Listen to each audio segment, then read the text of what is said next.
Celle-ci ne se cache pas loin de nous. Au cœur de notre île sœur se cache une légende aussi fascinante qu'effrayante.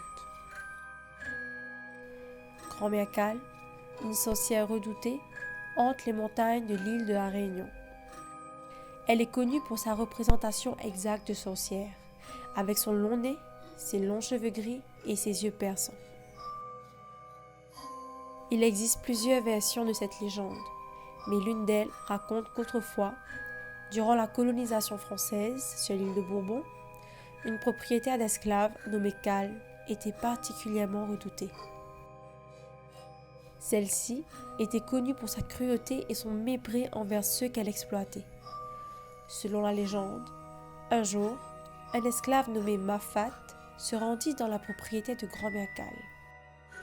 Voyant le traitement inhumain réservé aux esclaves, il décida de s'enfuir.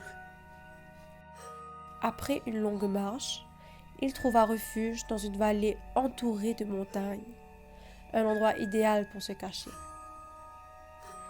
Mafat pensa alors à ses frères et sœurs esclaves qui résidaient encore à la propriété de Grand-mère Cale. Il décida alors de retourner à la propriété pour aider ses compagnons à s'évader. Cependant, lorsqu'il se préparait à fuir, des soldats arrivèrent pour les en empêcher. Il s'avéra qu'un des esclaves avait prévenu Grand-mère Cale de l'évasion. Malgré cela, Mafat et une dizaine d'autres esclaves réussirent à prendre la fuite, tandis que certains furent abattus.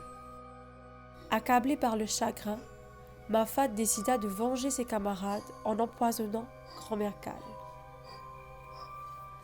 Il prépara alors une boisson empoisonnée que l'une des esclaves apporta à Grand-mère Cale.